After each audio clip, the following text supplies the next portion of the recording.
A loving couple sits in court, ready to adopt the little girl they've grown to love. But just as the judge prepares to sign the final papers, the child looks up, points at a man in the audience, and whispers a single word that stops everything. Within seconds, the judge orders the doors locked, face is pale, and the air turns electric with shock. Who is the man she pointed at? What secret has been buried until this very moment? And why does the judge seem to know exactly what's going on? Before we get into the story, comment below where in the world you are watching from today. And if you like this story, don't forget to subscribe. In the grand marble halls of the Jefferson County Courthouse, sunlight streamed through tall windows, casting long shadows across the polished floors. The adoption courtroom buzzed with quiet anticipation, the wooden benches filled with observers and court officials. The air held that distinct mix of furniture polish and nervous energy that seemed to permeate all courtrooms. Rachel Whitmore sat perfectly still, her cream-colored blazer crisp and neat, one hand holding Maya's small fingers while the other smoothed imaginary wrinkles from her skirt. Beside her, Daniel adjusted his tie for the 10th time, his usual confident demeanor replaced by barely contained excitement. This was supposed to be their perfect day, the day Maya would officially become their daughter. 5-year-old Maya perched between them in a new blue dress with white flowers, her patent leather shoes barely reaching the edge of the bench.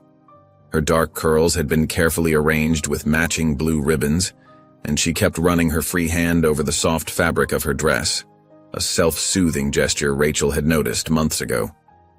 Judge Evelyn Monroe commanded attention from her position on the bench, her black robe settling around her as she reviewed the papers before her. Her reading glasses perched on the edge of her nose as she studied each document with careful precision. Years of experience had taught her to trust her instincts, and something about this case made her want to be extra thorough. In the matter of the adoption of Maya Quinn, Judge Monroe's clear voice rang out, "We are here today to finalize the adoption petition filed by Rachel and Daniel Whitmore." She glanced at the couple and the child between them. "Are all parties present and ready to proceed?" The adoption lawyer stood. "Yes, Your Honor. The petitioners are present with their counsel, and the caseworker, Ms. Teresa Langley, is also here to provide her final recommendation." Teresa Langley sat ramrod straight in her gray suit, clutching her leather portfolio. She offered a tight smile when the judge acknowledged her presence. As the proceedings continued, Maya's attention began to wander. Her eyes roamed the high ceilings, the wooden panels, the faces in the gallery. Rachel gave her hand a gentle squeeze, drawing the child's attention back to the front, but something had caught Maya's eye. The change in Maya was subtle at first. Her small body tensed, and her grip on Rachel's hand tightened. Her breathing quickened just slightly, but Rachel noticed immediately. She'd spent countless nights soothing Maya through nightmares to recognize the signs of distress. Then Maya's free hand rose, one small finger pointing toward the gallery. Her voice, usually so quiet, carried clearly through the hushed courtroom. "Daddy?"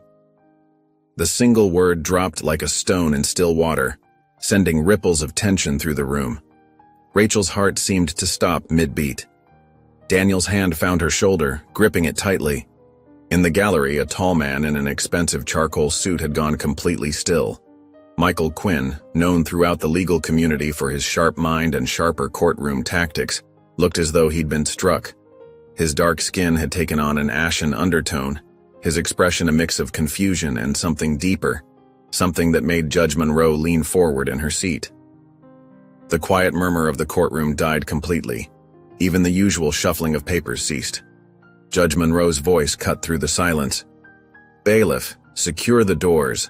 No one leaves this courtroom." Her tone left no room for argument. The heavy sound of locks clicking into place seemed to echo off the walls. Michael Quinn stood slowly, his movements deliberate. "Your Honor," his voice was steady but held an edge of bewilderment. "There's been a mistake. I don't know this child." His eyes met Maya's, and something flickered across his face. Recognition, perhaps, but not of Maya herself. Something else. Maya's response was immediate and fierce. She shook her head hard enough to make her ribbons dance. her grip on Rachel's sleeve becoming almost desperate. "Daddy," she insisted, her voice stronger now, more certain. Rachel felt the world tilting beneath her feet. She'd read every page of Maya's file, seen every document about her background. There had never been any mention of a father who looked like Michael Quinn. The biological father they'd been told about was supposedly unknown, disappeared before Maya's birth. "Approach the bench," Judge Monroe commanded, her gaze sharp as she studied Michael Quinn. The bailiff moved to escort him forward. Daniel's hand had not left Rachel's shoulder, and she could feel him trembling slightly. Their perfect day had shattered into something unrecognizable. Teresa Langley's face had lost all color, her knuckles white around her portfolio. She seemed to be fighting the urge to flee, her eyes darting between the judge and the locked doors. "Your Honor," Michael began again as he reached the bench, but Judge Monroe held up a hand. "Mr. Quinn, while you may not know this child, she seems to know you, or at least believes she does." The judge's eyes narrowed slightly. "Given the circumstances, I'm ordering an immediate DNA test." The courtroom erupted in whispers. Rachel pulled Maya closer, feeling the child's rapid heartbeat against her side. Daniel's grip tightened on her shoulder. "Court is adjourned until the test results are available, which should be within 48 hours. Judge Monroe's gavel came down with finality. "All parties are to remain available to the court. Mr. Quinn, you'll be escorted to provide a DNA sample immediately." As people began to rise, Teresa Langley was the first to reach the doors. The moment they were unlocked, she slipped out, her heels clicking rapidly against the marble floors.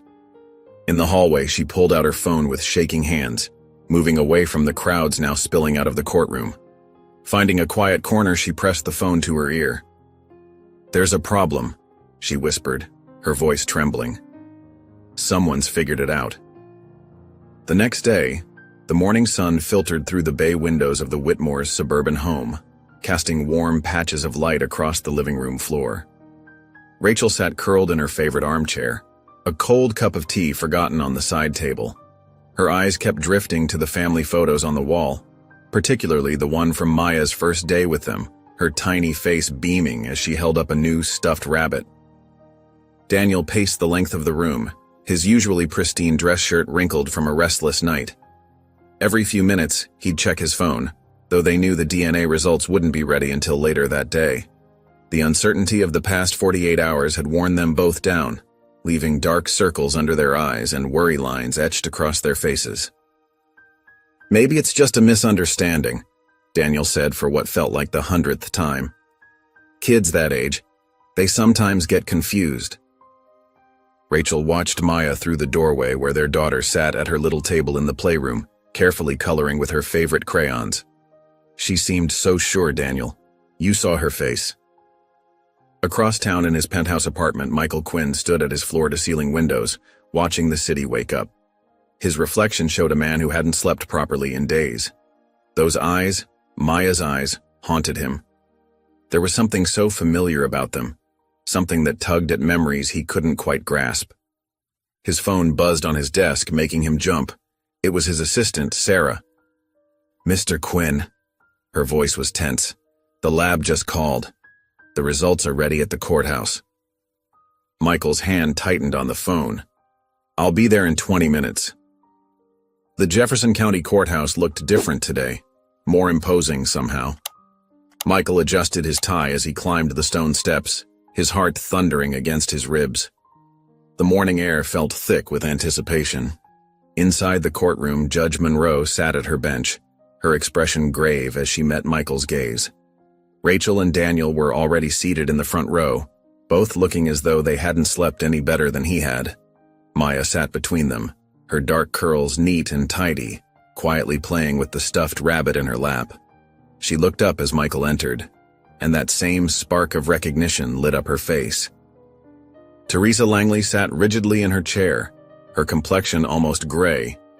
She kept fidgeting with her portfolio, straightening papers that didn't need straightening. The court clerk approached Judge Monroe with a sealed envelope. The sound of tearing paper seemed unnaturally loud in the hushed courtroom. Everyone held their breath as the judge unfolded the document inside. Her eyebrows drew together as she read. Then her eyes widened slightly. The silence stretched until it felt like a physical presence. According to these results, Judge Monroe's clear voice rang out, Michael Quinn is Maya Quinn's biological uncle. The words hit Michael like a physical blow. He grabbed the edge of the table, his legs suddenly unsteady. Uncle. The room tilted sideways as memories crashed over him. His brother David's warm brown eyes, the same eyes that had been haunting him for 2 days. The same eyes Maya had. Rachel let out a small gasp, her hand flying to her mouth. Daniel's arm went around her shoulders, his face a mask of shock. But Maya just smiled, hugging her rabbit closer as if this was exactly what she'd been waiting to hear. Judge Monroe's voice cut through the chaos of whispers that had erupted. Ms. Langley. Her tone could have frozen water. Why was this information never disclosed? Why wasn't the biological family notified of Maya's existence? Teresa Langley's throat worked as she swallowed. There were complications, Your Honor. Her voice quavered. The father was unavailable. Unavailable? Judge Monroe's eyes narrowed. Explain. According to our records, David Quinn disappeared 5 years ago after an arrest. He was deemed unfit. David? Michael's voice cracked. He hadn't spoken his brother's name aloud in years. What arrest? What are you talking about? Judge Monroe held up a hand, silencing the room. Mr. Quinn, are you saying you were unaware of your brother's arrest? He didn't... Michael's mind raced. He stopped returning my calls. I thought he was angry with me, that he needed space. I was so busy with my career, His voice trailed off as the horror of what he was hearing sank in. Ms. Langley, Judge Monroe's voice was steel. I want Maya's complete case file on my desk within the hour. Every document, every note, every scrap of paper. Michael barely heard the rest of the judge's orders. His world had narrowed to a single thought. His brother hadn't abandoned his family. David hadn't disappeared by choice. As soon as the judge called a recess, Michael was at the clerk's desk, demanding access to every record they had. His hands shook as he opened the first file, scanning dates and documents with the desperate intensity of a man trying to piece together a nightmare. The arrest report was thin, suspiciously so. No proper charges were listed, just vague accusations of public disturbance and resisting arrest. David's signature was missing from several crucial documents. The transfer papers to the county jail had no receiving officer's signature. People disappeared in the system all the time, Michael knew that. But this was different. This was orchestrated. This was his brother, his niece, and someone had deliberately torn their family apart. Maya's placement papers were equally troubling. No attempt had been made to locate family members. The social workers' reports were full of inconsistencies. And David, who had been the most loving, dedicated father Michael had ever known, was described as negligent and unstable. Michael looked up from the files to find Maya watching him from across the room. Those familiar brown eyes, David's eyes, held a wisdom far beyond her years. She knew. Somehow this 5-year-old child had known exactly who he was, had recognized something of her father in his face. The truth sat like ice in Michael's stomach. His brother hadn't abandoned his child. Something far worse had happened to David Quinn, and Michael was going to find out exactly what that was. Hours later, the city lights twinkled like distant stars through Michael's office windows as he sat surrounded by stacks of papers and old case files. His usually immaculate desk looked like a paper hurricane had swept through it. The clock on the wall showed 11:47 p.m., but he barely noticed the late hour. In his hands, he held an old photograph, him and David at their mother's last birthday celebration before everything went wrong. David's warm smile beamed back at him, his arm thrown casually around Michael's shoulders. They looked so happy, so unaware of what was coming. "What happened to you, big brother?" Michael whispered to the photograph. The official report lay open beside him. Armed robbery at First National Bank. Suspect apprehended at scene. The words seemed to mock him now. David Quinn, community activist and devoted father, suddenly turning to armed robbery? It had never made sense, but Michael had been too caught up in his own rising career to question it properly. He remembered the day David had called him, voice urgent and excited. "Michael, I'm close to something big. The foster system. There's corruption at the highest levels. Kids being removed from homes without cause, especially in our communities. I've got proof. That was the last real conversation they'd had. A week later, David was arrested. Then, just like that, he vanished. Michael rubbed his tired eyes, fighting back the guilt that threatened to overwhelm him. He should have known better. David had always been the fighter in the family, the one who stood up against injustice while Michael worked within the system. Now Maya's eyes, David's eyes, haunted him with their silent accusation. His phone buzzed, startling him from his thoughts. It was a text from Judge Monroe. Got your message. Meet James Turner at the records office tomorrow, 7 a.m. He'll help you access the sealed files. James Turner was an old friend from law school who now worked in records management. If anyone could help Michael navigate the bureaucratic maze, it would be him. The next morning, Michael arrived at the records office before sunrise. James was already there, his round face creased with concern as he led Michael through the dimly lit corridors. What you're asking for, James said, glancing over his shoulder. It's not exactly by the book. These files were sealed by direct order from the DA's office. I need to know what happened to my brother, James. James nodded, using his keycard to access a secure room filled with filing cabinets. I remember David from your mom's cookouts. He was a good man. What they said about him, it never sat right with me either. They spent the next hour pulling files and making copies. The more Michael read, the more his stomach churned. The surveillance footage from the bank robbery was mysteriously corrupted. The weapon recovered at the scene had no fingerprints, not just David's, but any fingerprints at all, as if it had been wiped clean. Look at this, James said, pointing to a document. The arresting officer, Derek Matthews. He's got 6 complaints of racial profiling in his jacket, all buried by internal affairs. Michael's pen scratched across his notepad as he copied down names and dates. The witness statement? That's the thing. Matthews was the only witness. No civilians, no bank employees, nothing. Just his word against David's. Meanwhile, across town, Rachel sat at her kitchen table watching Maya eat breakfast. The little girl hummed happily as she spooned cereal into her mouth, seemingly unaffected by the chaos swirling around her. Daniel stood by the coffee maker, his usual morning routine feeling somehow hollow.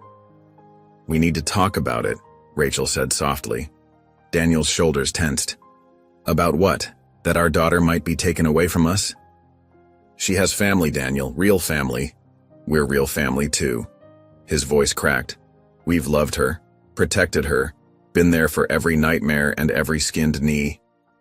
Rachel reached for his hand. I know. But if what Michael's finding is true, if her father was wrongly imprisoned, then what? Daniel slumped into a chair. We just give her up? Pretend the last 4 years never happened? Maya looked up from her cereal, her dark eyes moving between them. Sometimes Rachel wondered how much the child understood, how much she picked up from the tension in the air. Back at the records office, Michael's phone buzzed with an email from an anonymous account. His heart nearly stopped as he read it.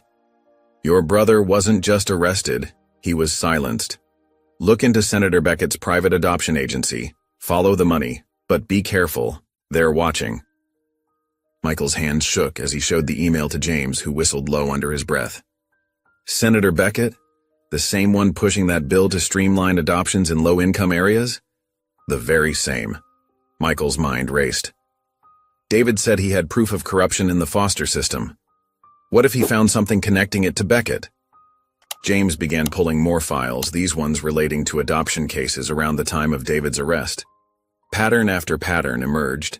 Children removed from homes on flimsy pretexts, paperwork rushed through, proper procedures ignored. Michael was so engrossed in the documents that the buzz of his phone made him jump. An unknown number flashed on the screen. The message was simple but chilling. Stop looking, or you'll end up like him. Michael showed the text to James, whose face went pale. Michael, maybe you should... No! Michael's voice was firm. I abandoned my brother once. I won't do it again. Days later, the morning sun filtered through the high windows of the courtroom. casting long shadows across the polished floor. Justice Monroe sat at her bench, her expression stern as she surveyed the assembled parties before her. The emergency review of Maya's case had drawn more attention than usual. Several court clerks lingered near the walls, and a handful of attorneys not involved in the case had found excuses to be present. Michael Quinn stood at the podium, his dark suit crisp and his posture rigid with purpose. The leather briefcase at his feet bulged with documents, evidence gathered during his late-night investigation. To his right, Rachel and Daniel Whitmore sat close together, their faces drawn with worry. Maya sat between them, her small legs swinging beneath the bench as she clutched her stuffed rabbit. Across the aisle, Teresa Langley perched on the edge of her seat.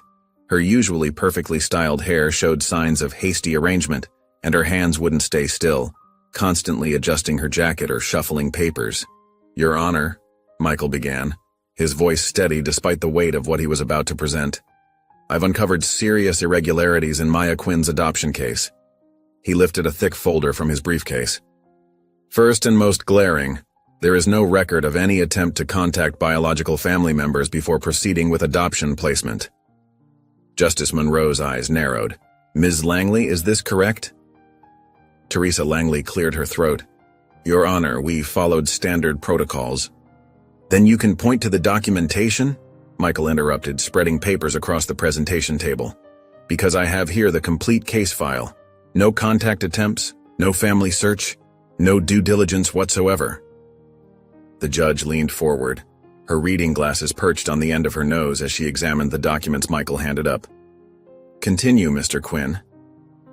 "The Whitmore's application was processed and approved in record time," Michael said, producing another set of papers. "Despite having no prior fostering experience, they moved to the front of a very long line of qualified candidates." Rachel's face flushed red, and Daniel placed a protective arm around her shoulders. They had been so excited to be chosen, so grateful for the speedy process. Now that gratitude felt tainted. "Most disturbing," Michael continued, his voice growing harder, "are these." He held up 2 denied applications. Maya's grandmother and aunt both applied for custody. Both have stable homes, good jobs, and strong community ties. Both were rejected without explanation. A murmur rippled through the courtroom. Justice Monroe's expression darkened. "Ms. Langley, explain this." Teresa Langley rose on shaky legs. "Your Honor, there were concerns about the family's ability to provide adequate care." "Based on what evidence?" Michael's voice cut through her excuse like a blade. "Because according to these home study reports, both women were more than qualified." He turned to face Langley directly. "Or was there another reason their applications were rejected?" Before Langley could respond, Michael pulled out one final folder, thicker than all the others. The sound it made hitting the table echoed through the suddenly silent courtroom. "This," he said, his voice carrying to every corner of the room, "is a list of other African American children removed from their families under equally suspicious circumstances over the past 5 years, all processed through Ms. Langley's office, all with the same pattern: biological families ignored or rejected, wealthy white families fast-tracked through the system." Rachel's hand flew to her mouth and Daniel's face drained of color. Maya looked up at them, sensing their distress, and snuggled closer to Rachel's side. "This wasn't just about Maya," Michael said, turning to face the judge. "This is systematic, organized, deliberate." Justice Monroe's face had turned to stone as she paged through the documents. When she looked up, her eyes blazed with barely contained fury. "Ms. Langley, approach the bench." Teresa Langley stumbled forward, her composure completely shattered. "I want explanations," the judge demanded, "for every single case in this file, every rejected family member, every expedited placement, everything." "Your Honor, I can explain." Langley's voice quavered. "Save it for the formal investigation." Justice Monroe cut her off. She straightened in her chair, her voice ringing with authority. "This adoption process is hereby halted indefinitely pending a full investigation into these allegations." Rachel let out a small sob, quickly stifled. Daniel's arm tightened around her shoulders. The Whitmores will retain temporary custody of Maya for now, the judge continued, her voice softening slightly as she looked at the couple. But make no mistake, if these allegations prove true, there will be serious consequences for everyone involved. The remainder of the hearing passed in a blur of legal terminology and scheduling of future proceedings.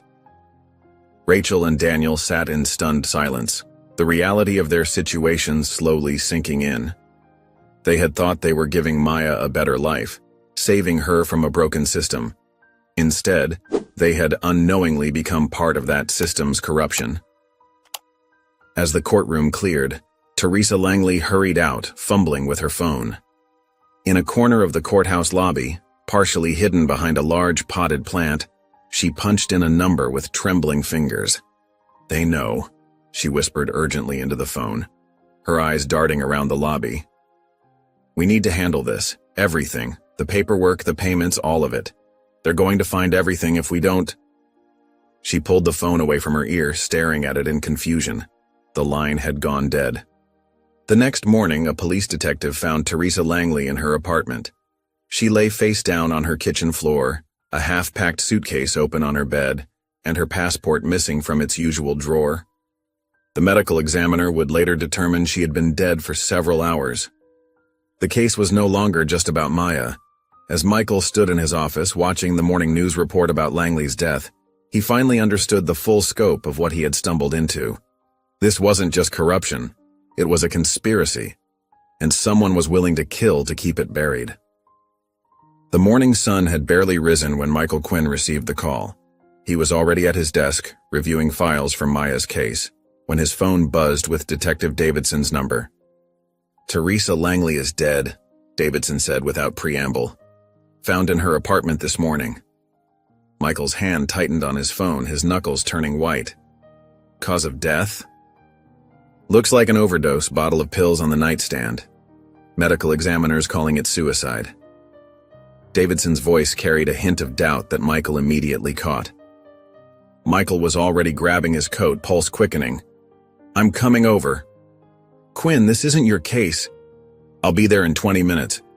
He ended the call before Davidson could protest further. The drive to Langley's apartment complex took him through the quieter streets of the city's east side. Morning commuters were just beginning to fill the roads, unaware that someone connected to one of the biggest cases in the city had just died. Police cars still dotted the parking lot, their lights creating a red and blue dance across the building's brick facade. Michael showed his attorney credentials to the officer at the door and made his way up to the third floor, his footsteps heavy on the worn carpet. Langley's apartment was a modest two-bedroom unit now crawling with crime scene technicians. The body had already been removed, but Michael could see the chalk outline on the kitchen floor. Detective Eric Davidson stood near the entrance, his weathered face tight with concentration as he watched the investigators work, hands stuffed in his pockets. "You shouldn't be here," Davidson said as Michael approached, though there was little force behind his words. "Look at this scene, Eric." Michael gestured around the apartment. "Really look at it." Davidson sighed but followed Michael's gaze. The apartment was neat, almost too neat. No signs of struggle, nothing out of place. A half-packed suitcase lay open on the bed, visible through the bedroom doorway. Clothes were folded carefully inside, as if Langley had been planning to leave town. "The door," Michael pointed out. "Where's the chain?" Davidson frowned, lines deepening around his eyes. "What chain?" "Langley always used a security chain. I've been here before for case consultations. She never left it off. She was paranoid about security." Michael ran his fingers along the doorframe where the chain should have been mounted. The detective moved closer to the doorframe, examining the mounting hardware. There were fresh scratch marks around the screws, tiny wood splinters still visible. "And her phone?" Michael asked, scanning the countertops. "Haven't found it yet." Davidson's tone suggested this detail bothered him too. "What about her home office?" "The case files?" Davidson's expression darkened, his shoulders tensing. "Filing cabinet's empty. Computer's gone too." Michael walked to the kitchen, crouching near the chalk outline. He studied the floor, noting the absence of any pill bottle nearby. "She was making calls yesterday, Eric, right after the hearing. She was scared. Of what? That's what we need to find out.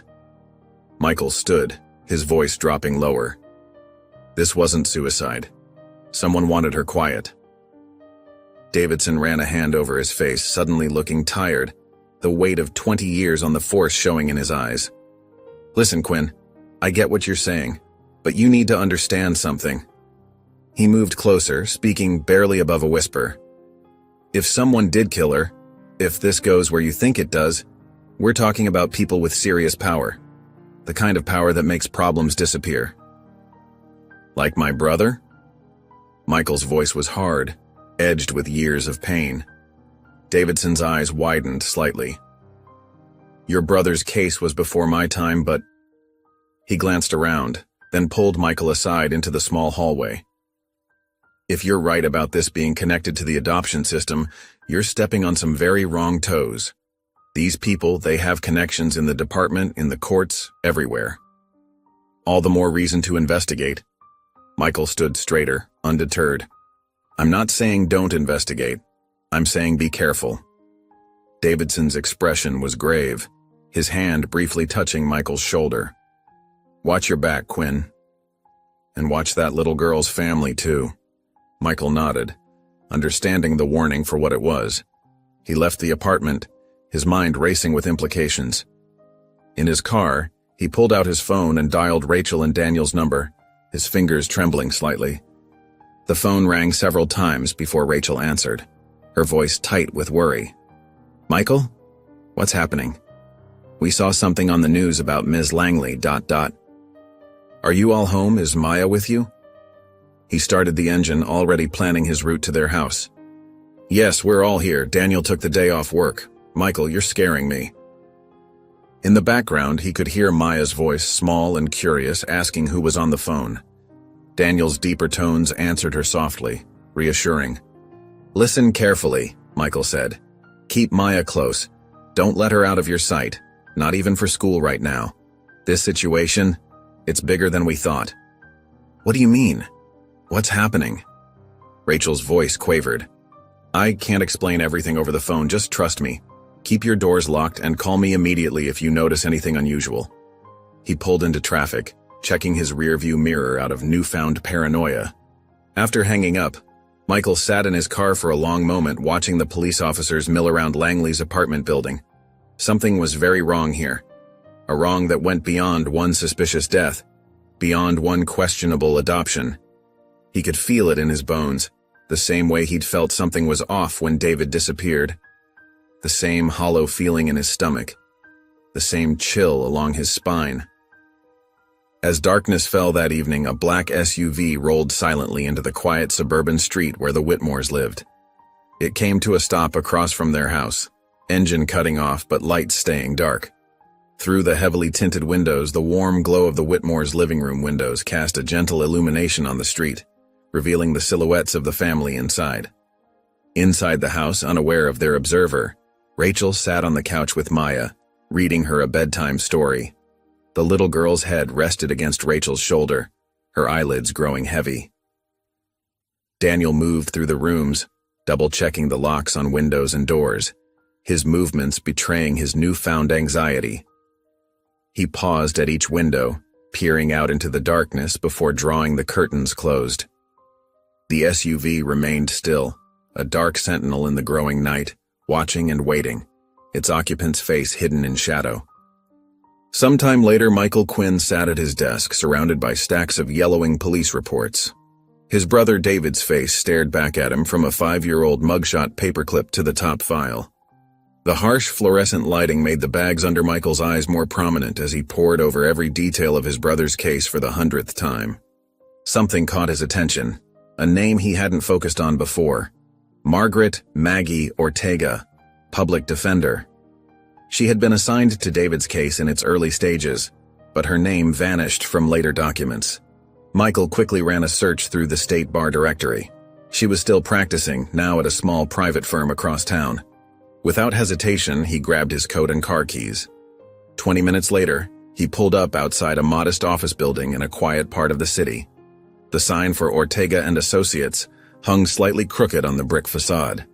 Inside, a small reception area smelled of coffee and old papers. The receptionist looked up as Michael entered. "I need to speak with Maggie Ortega," he said, showing his credentials. "It's about a case from 5 years ago." "Do you have an appointment?" "No, but it's urgent. Tell her it's about David Quinn." The receptionist disappeared through a door, returning moments later with a petite woman in her 50s. Maggie Ortega's dark hair was streaked with gray, and her eyes showed immediate recognition at Michael's face. "You look just like him," she said softly, then glanced around nervously. "Come to my office." Once inside, Maggie closed the door and drew the blinds. Her hands trembled slightly as she sat behind her desk. "I can't help you," she said before Michael could speak. "Whatever you're looking for, I can't be involved." Michael leaned forward. "My brother disappeared 5 years ago. You were his lawyer. I need to know what happened." "I said I can't help." Maggie's voice shook. "Please leave." "Ms. Ortega." Michael's tone was gentle but firm. "My 5-year-old niece is in the middle of this now. Someone killed a social worker yesterday to keep this quiet. I need answers." Color drained from Maggie's face. "They killed someone. Teresa Langley made it look like suicide." Maggie's hands clenched on her desk. She stood suddenly, pacing behind her chair. "I shouldn't. They made it very clear what would happen if I talked." "Who did?" She ignored the question, still pacing. "Your brother. He was doing good work. Important work. He found things they didn't want found." "About the foster system?" Maggie nodded. "He had evidence. Records of children being removed from black families under false pretenses. Documentation of bribes, falsified reports. He was building a case. Then they framed him for armed robbery," Michael finished. "It wasn't just a frame job." Maggie's voice dropped to barely above a whisper. "They needed him gone. Really gone. The robbery charge was just the beginning." She finally sat back down, her face ashen. "They took him to a place. It's not on any official records. A private holding facility for high-risk inmates. But that's not what it really is." "What is it?" "A place where people disappear." Maggie's eyes filled with tears. "The paperwork says David was released after 3 months, but he never was. No one who goes there ever comes out." Michael felt his stomach turn. "Where is this facility?" "I don't know exactly. Somewhere north of the city. That's all I could find out before." She swallowed hard. "Before they made it clear I needed to drop the case." Across town in the Whitmore home, Rachel sat on the edge of Maya's bed, gently stroking the little girl's hair. Maya had woken up screaming for the 3rd night in a row, her small body shaking with sobs. "Shh, sweetheart," Rachel soothed. "It was just a bad dream." Daniel stood in the doorway, his face creased with worry. Maya's nightmares had gotten worse since the court hearing. "The bad men," Maya whimpered, clutching her stuffed rabbit. "They took Daddy away." Rachel and Daniel exchanged concerned looks. "What bad men, sweetie?" Rachel asked carefully. "The ones in black clothes." Maya's voice was small, frightened. "They came at night. Daddy told me to hide under the bed. They hurt him." Daniel moved into the room, sitting on Maya's other side. "When did this happen, Maya?" "Long time ago." She buried her face in her rabbit. "Before the other houses." Rachel felt her heart breaking. They had always been told Maya had been abandoned, that David Quinn had simply disappeared. But Maya's words painted a very different picture. Michael's phone rang as he was leaving Maggie's office. Detective Davidson's number flashed on the screen. "Davidson, I need to ask you something," Michael said without preamble. "What do you know about a private holding facility north of the city?" The line went silent for several seconds. When Davidson spoke again, his voice was tight with tension. "Where did you hear about that?" "David's former lawyer. She says that's where they took him." "Listen to me very carefully, Quinn." Davidson's voice dropped to a harsh whisper. "You need to stop looking, right now, or you'll end up in the same place." "So it exists?" I'm not having this conversation, drop it, for your own good. The line went dead. Michael stood in the parking lot, his phone still pressed to his ear, as the implications of Davidson's warning sank in. His brother hadn't just disappeared. He had been imprisoned in a secret facility, all because he had tried to expose corruption in the foster system, the same system that had taken Maya away from him. And now, someone was willing to kill to keep that secret buried. Michael Quinn drummed his fingers on his steering wheel, Detective Davidson's warning still echoing in his mind. The morning sun cast long shadows across the parking lot of his law office as he waited. A silver sedan pulled up beside him, and a stocky man with salt and pepper hair stepped out, carrying a worn leather briefcase. Jared Wells had built his reputation exposing government corruption during his years as an investigative journalist. Now, as a private investigator, he specialized in cases others wouldn't touch. Michael had worked with him before on a handful of cases, but never anything this dangerous. "You said this was about the northern facility?" Wells asked as he slid into the passenger seat. His voice was gruff, matching his weathered appearance. Michael nodded, handing him a thick folder. "My brother disappeared there 5 years ago. I need proof it exists." Wells flipped through the documents, his expression growing darker with each page. "I've heard whispers about this place for years. Politicians, cops, judges, they all clam up when you mention it. Never had enough solid evidence to pursue it. What have you heard? It's where problems go to disappear." Wells pulled out a notepad from his briefcase. "But I might know someone who can help. Terry Boone, ex-guard who worked security at a classified detention center up north. He was fired 3 years ago for drinking on the job. Can we trust him?" "He's a drunk with a grudge. Those are usually the most honest sources." Wells scribbled an address on his notepad. "He hangs out at O'Malley's bar most afternoons. Been trying to drink himself to death since he lost his job."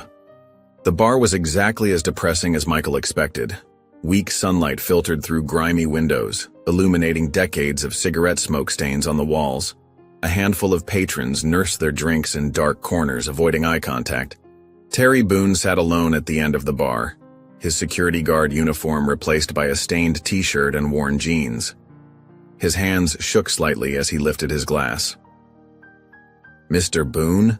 Michael approached carefully, Wells close behind. "We'd like to talk about your former employer." Boone's bloodshot eyes darted between them. "Don't know what you're talking about." "The facility north of the city," Wells pressed. "The one that doesn't officially exist." "Get lost." Boone turned back to his drink. Michael pulled out his phone, showing Boone a photo of David. "This man was taken there 5 years ago. He's my brother. Please, I need to know what happened to him." Boone's hand trembled more violently as he stared at the photo. "I can't help you. They'll kill me." "We can protect you," Michael said. "I have connections with federal prosecutors. You help us expose this place, we'll make sure you're safe." Boone laughed bitterly. "Safe? There's no safe. They have people everywhere." He drained his glass, signaling the bartender for another. "Then what do you have to lose?" Wells asked quietly. The words seemed to hit something in Boone. He stared into his fresh drink for a long moment before speaking. "It's not a prison," he said finally, his voice barely above a whisper. "Not really. It's where they put people who know too much. Activists, journalists, whistleblowers.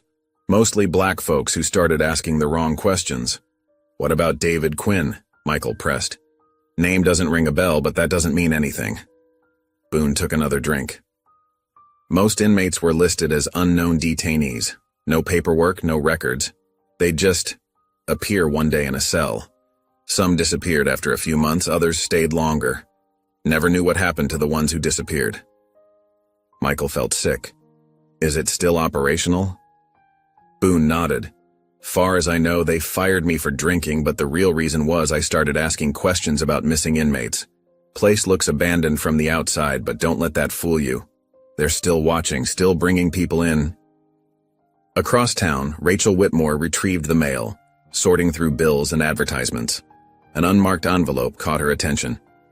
No return address, no postmark, just their names written in block letters. Inside was a single sheet of paper. Rachel's hands shook as she read the typed message. Give up the adoption, or suffer the consequences. She ran inside, calling for Daniel. He took the letter, his face hardening as he read it. We need to call Michael, Rachel said, her voice trembling. We need to call the police, Daniel countered. And tell them what? That we're being threatened by people powerful enough to make social workers disappear? Rachel sank onto the couch. What have we gotten ourselves into, Daniel? We were trying to give a little girl a home, he said softly. We didn't know. That's just it. We didn't know. We didn't question anything. Rachel's eyes filled with tears. What if there are others? Other children taken from their families like Maya was. The sun was setting when Michael and Wells drove past the facility. From the road, it looked like any other abandoned government building. Concrete walls, chain-link fence, empty parking lot. Weeds grew through cracks in the pavement. But as they drove closer, Wells pointed to something glinting in the fading light. Security cameras. New ones. Michael squinted through the windshield. The cameras were small, almost invisible unless you knew what to look for. They rotated slowly, scanning the perimeter. Someone's still watching, Wells muttered. As if to confirm his words, one of the cameras swiveled toward their car, its red light blinking steadily in the growing darkness. The midnight air hung heavy with tension as Michael and Wells crouched behind their parked car, a quarter-mile from the facility's main gate. The moon cast enough light to see by, but shadows still clung to the corners of the concrete building like dark secrets refusing to be revealed. Security rotation starts at midnight sharp, Wells whispered, checking his watch. We'll have a 3-minute window when the cameras reset during the shift change. Michael nodded, his heart pounding against his ribs, the weight of his brother's photo pressed against his chest from inside his jacket pocket. And you're sure about the back entrance? Maintenance door, northwest corner. Electronic keypad. Wells pulled out a small device from his bag. This'll override it. Used to work on similar systems when I was investigating prison conditions upstate. They watched as a white security van pulled up to the main gate. 2 guards stepped out, replacing the ones ending their shift. The cameras above them pivoted, then froze. Now, Wells hissed. They moved swiftly through the darkness, keeping low. The maintenance door stood partially hidden behind an overgrown hedge. Wells attached his device to the keypad while Michael kept watch. After what felt like an eternity, the lock clicked. Inside, emergency lights cast a sickly green glow through empty corridors. Their footsteps, despite their care, seemed to echo off the concrete walls. The air smelled of bleach and something else. Something older and more sinister. Records room should be this way, Wells muttered, consulting a rough layout he'd sketched based on Boone's description. 2nd floor, east wing. They climbed stairs carefully, freezing at every creak and groan of the building. The records room's door stood partially open, as if someone had left in a hurry. Inside, metal filing cabinets lined the walls, their surfaces dusty except for recent fingerprints. Someone's been here recently, Michael observed, running his finger through the dust. Let's work fast. Wells pulled out a small flashlight and began examining cabinet labels. Michael started with the nearest cabinet, pulling drawers open carefully to minimize noise. Most contained standard prisoner intake forms, but many had names and dates clearly erased or redacted. Then, in a drawer marked 2018, he found it. A log entry from the exact date David disappeared. Wells, he whispered urgently, look at this. The entry was mostly blank, but the timestamp matched perfectly. Under prisoner classification, someone had written priority containment before attempting to scratch it out. They continued searching, moving to a row of lockers along the back wall. Most were empty, but one caught Michael's attention. Unlike the others, it had a modern padlock, recently placed. Wells made quick work of the lock with a set of picks. Inside, folded carefully, was a prison jumpsuit. Dark stains marred the fabric, and when Michael lifted it, his hands trembled. There, on the collar, barely visible, were the letters D. Quinn. This is it, Michael breathed. This proves he was here. Wells was already examining a shelf of hard drives likely containing CCTV footage. These could show exactly what happened to him. The sound of footsteps in the hallway froze them both. "Quick," Wells mouthed, gesturing to a large storage cabinet. They squeezed inside just as two men entered the room. Through a small gap, Michael could see them clearly. Expensive suits, government haircuts, moving with the confidence of people used to power. "Check everything," the taller one ordered. "We need to be thorough." The other man began rifling through the same cabinet Michael had searched. "Sir, the log from 2018. Someone's been here." "Damn it." The first man slammed his hand against a filing cabinet. "Make sure nothing leads back to the program. If Quinn's alive, we need to end this now." Michael's blood ran cold. The way they said Quinn, they weren't talking about him. They were talking about David. The men continued their search, moving methodically through the room. They were getting closer to the storage cabinet. Michael could feel Wells tensing beside him, ready for a fight if they were discovered. Just then a radio crackled. "Sir, we've got movement at the south entrance, multiple signatures." "Check it out," the leader ordered. "We'll finish here." The men left quickly, their footsteps fading down the hallway. Michael and Wells waited several agonizing minutes before emerging. "We need to move," Wells said, stuffing the jumpsuit and several hard drives into his bag. "They'll be back." They retraced their steps through the facility, every shadow now seeming to hide a potential threat. The maintenance door was still unlocked, their escape route clear. Outside they ran to their car, adrenaline masking the sound of their heavy breathing. Wells threw the car into drive before Michael had fully closed his door. As they pulled onto the main road, Michael glanced in the side mirror. Headlights appeared behind them, growing larger. "We've got company," he said grimly. Wells pressed the accelerator harder, but the headlights kept pace. "Hold on tight. This is about to get interesting." The black SUV's headlights blazed in the rearview mirror, growing larger with each passing second. Wells gripped the steering wheel tighter, his knuckles white as he pushed the car to its limits. The dark highway stretched before them, empty except for their two vehicles racing through the night. "They're gaining on us," Michael said, watching the SUV through the side mirror. He recognized it immediately. The same vehicle that had been watching the Whitmore house. Wells jerked the wheel sharply, taking a sudden turn onto a narrow side road. The tires screeched against the asphalt, and Michael braced himself against the dashboard. The SUV followed, its engine roaring as it made the same turn. "They're closing in," Wells shouted, weaving the car back and forth to make them a harder target. Michael pulled out his phone with shaking hands, scrolling quickly to Detective Davidson's number. The call connected after 2 rings. "Davidson," Michael spoke urgently. "We need help. We're being—" The sharp crack of gunfire cut through the night. The back window exploded inward, showering them with glass. Wells ducked instinctively, and the car swerved dangerously close to the guardrail. Another shot rang out. This time, the bullet punched through the windshield, creating a spider web of cracks that made it nearly impossible to see. Glass fragments rained down on them as Wells struggled to keep control of the vehicle. "Get down!" Wells yelled, making another sharp turn into what looked like an abandoned industrial zone. Old warehouses loomed on either side, their dark shapes creating a maze of shadows and blind corners. Michael's phone had fallen during the chaos. He could hear Davidson's voice calling out from somewhere on the floor, but there was no time to retrieve it.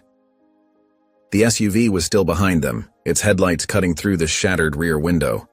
Wells navigated through the narrow streets between warehouses, taking random turns in an attempt to lose their pursuers. The car's engine protested as he pushed it harder, the smell of burning rubber filling the air as they took corners at dangerous speeds. Finally, after what felt like hours but was probably only minutes, the headlights behind them disappeared.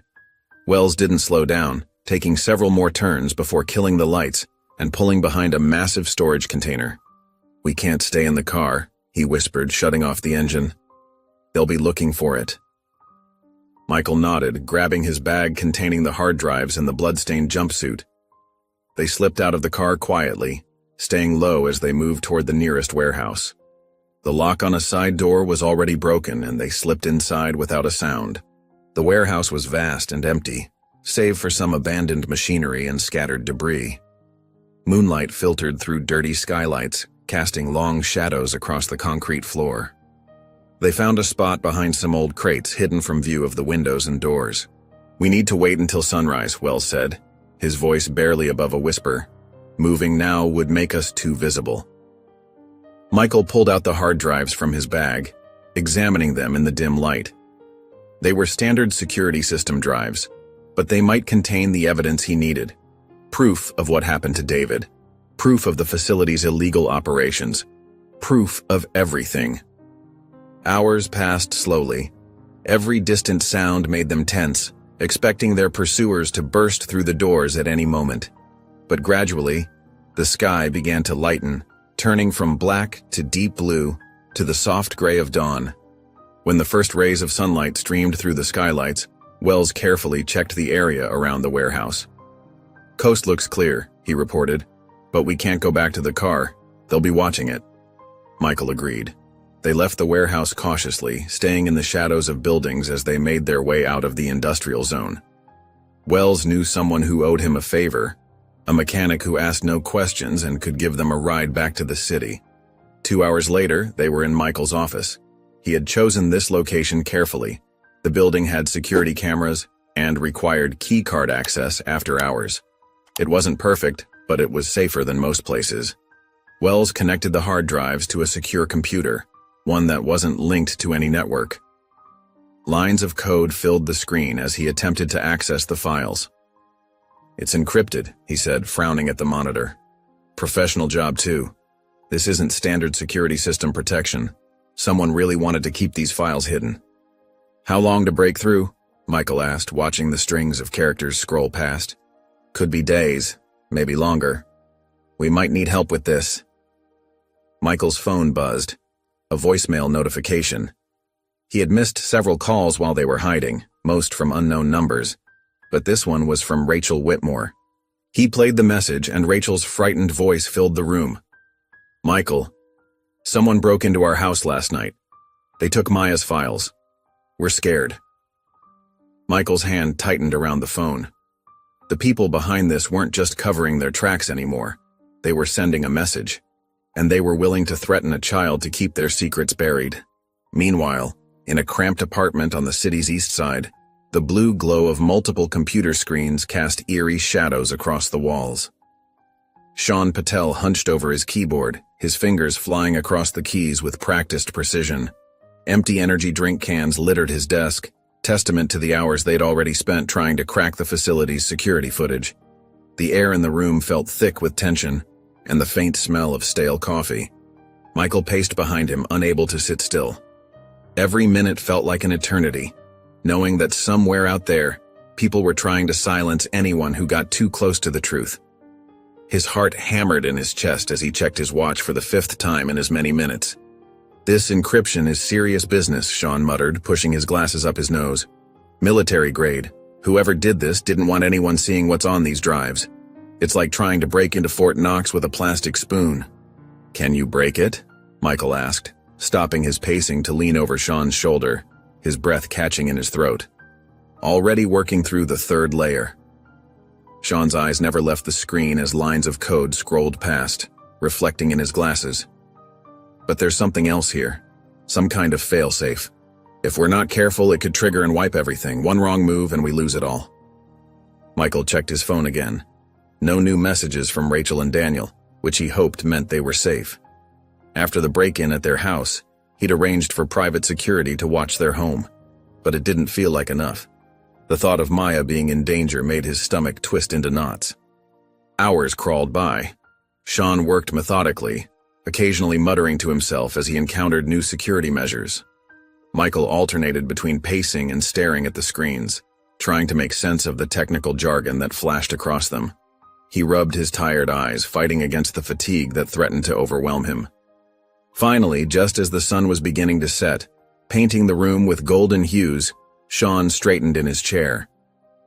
"Got it," he exclaimed, his tired face breaking into a grin. "The encryption's cracked. We should have access to all the video files now. They tried to hide it, but they didn't count on me." Michael rushed to the computer as Sean began opening files. The footage was grainy but clear enough to make out faces and movements. They scrolled through days of security camera feeds until something caught Michael's eye. A flash of familiar movement that made his heart stop. "Stop," he said sharply. "Go back." Sean reversed the footage.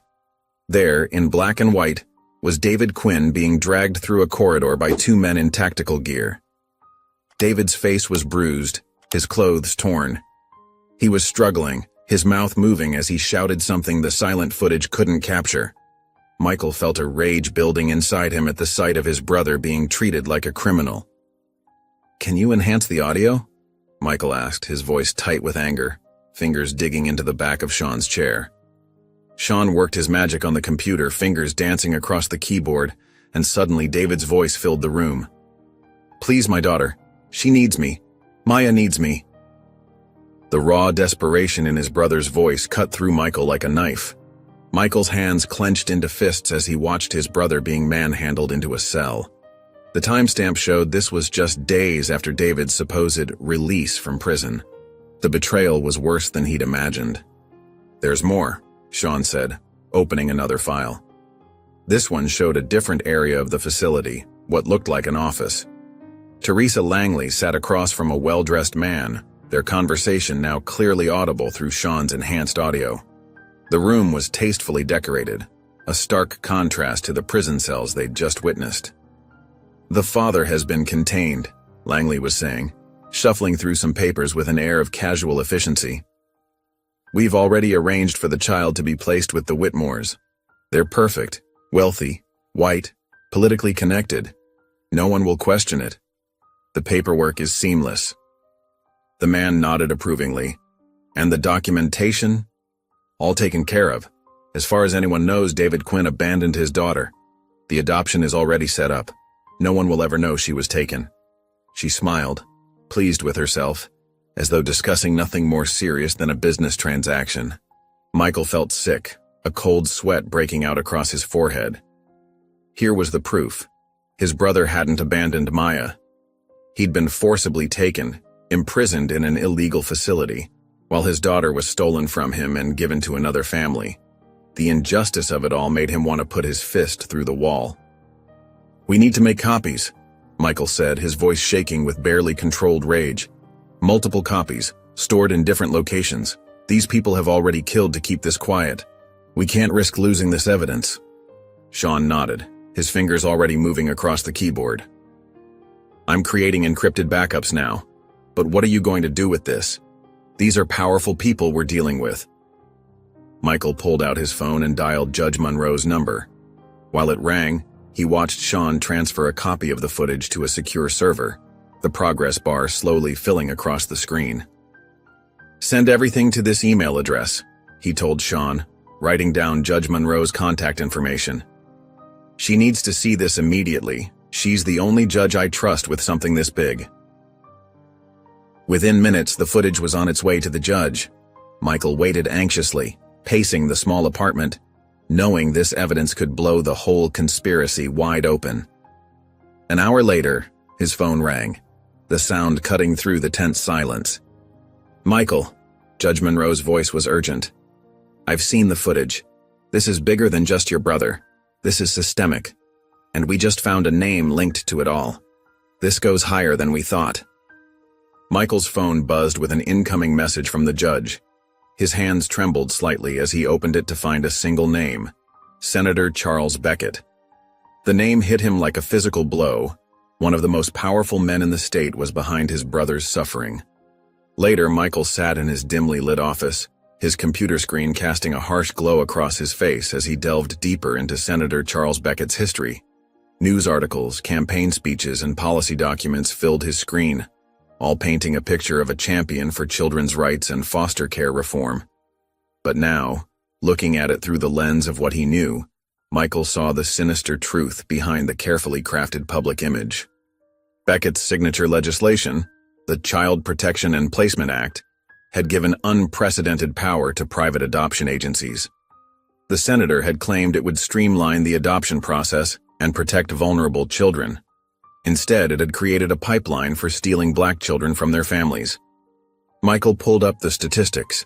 Since Beckett's law passed, there had been a dramatic increase in black children being removed from their homes and placed with wealthy white families.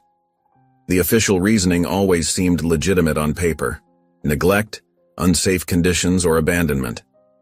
But now Michael understood these were fabricated charges, part of a systematic operation to separate families. His hands trembled as he opened another document, a list of private adoption agencies directly connected to Beckett. All of them had received massive state funding under his legislation.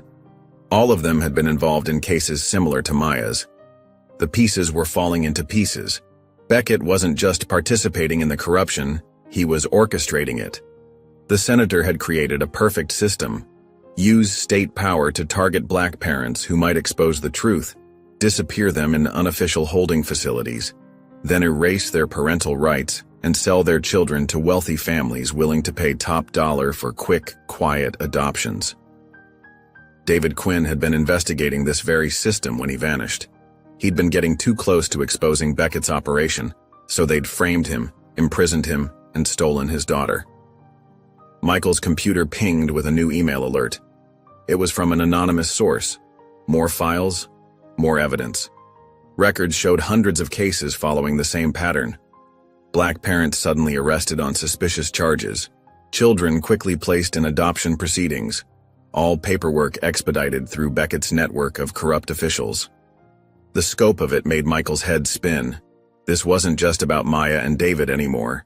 This was about hundreds of families torn apart, hundreds of children stolen, all to feed Beckett's profitable adoption pipeline. With shaking hands, Michael gathered all the evidence he'd collected and drove to meet Detective Davidson at a quiet diner on the outskirts of town. The detective was already there, sitting in a corner booth, looking nervously over his shoulder. "What you're about to see," Michael said, placing a laptop on the table, "goes all the way to the top." He played the security footage from the facility, showed Davidson the documents linking Beckett to the corrupt adoption network, and laid out the pattern of disappeared parents and stolen children. Davidson's face grew increasingly pale as he watched. "This is bigger than anything I've seen," he whispered, running a hand through his graying hair. "If what you're showing me is true."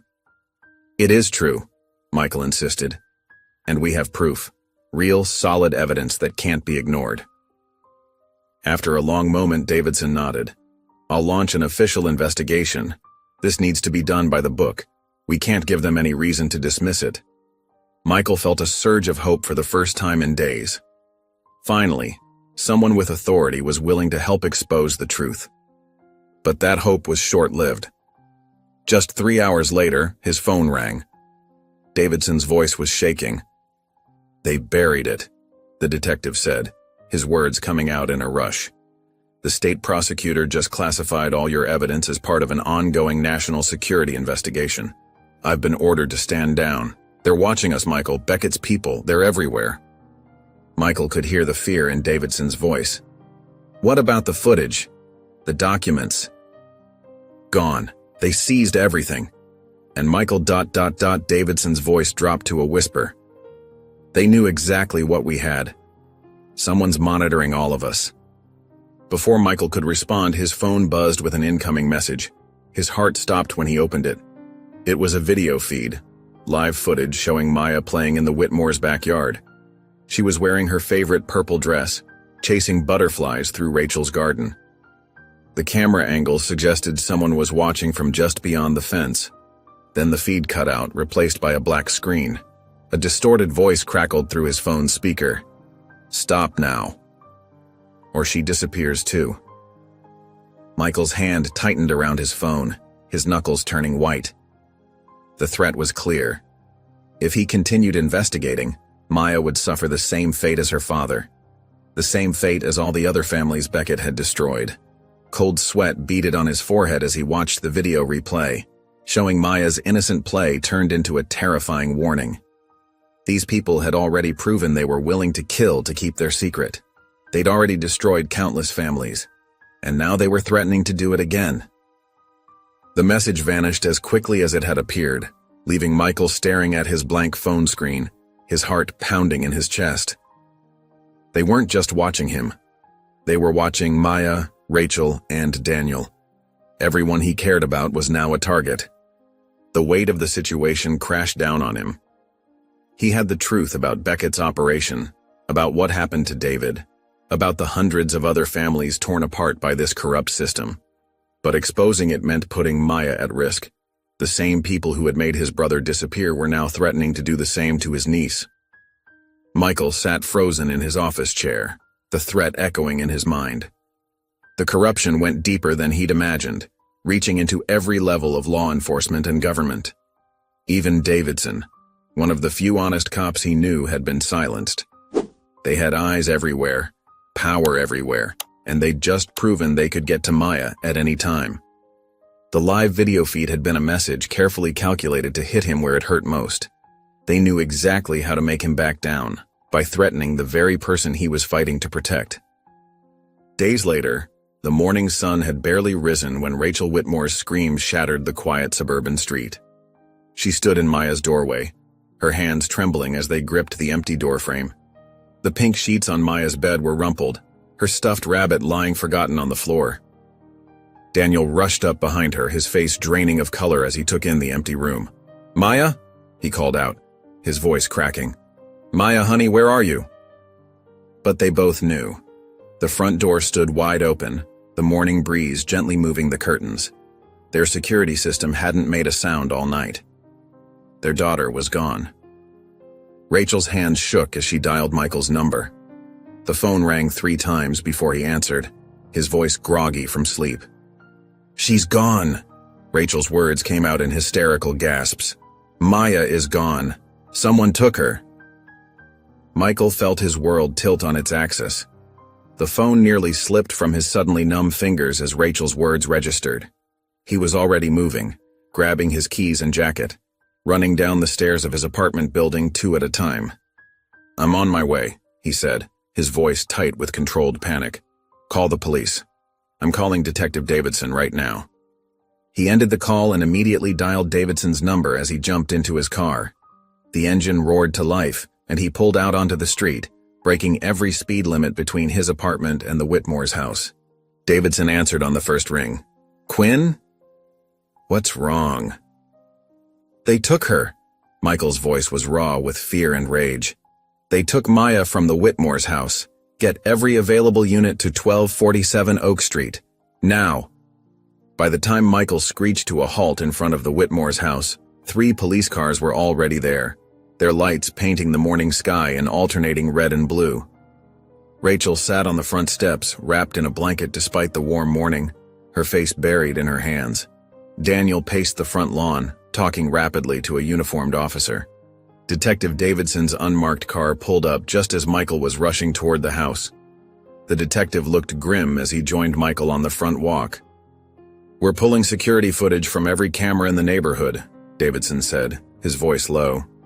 "And I've got an Amber Alert going out within the next 5 minutes." Inside the house, crime scene technicians were dusting for prints, but Michael already knew they wouldn't find any. These weren't amateur kidnappers. This was Beckett's work. This was punishment for getting too close to the truth. An hour later, they gathered in the Whitmore's living room to review the security footage collected from neighboring houses. The timestamp read 2:13 a.m. when a black SUV with tinted windows and no license plates pulled up to the curb. 2 men in dark clothing and masks emerged, moving with military precision toward the house. Michael's fists clenched as he watched them somehow bypass the security system and enter through the front door. 8 minutes later, they emerged carrying Maya, wrapped in her favorite purple blanket. She appeared to be unconscious.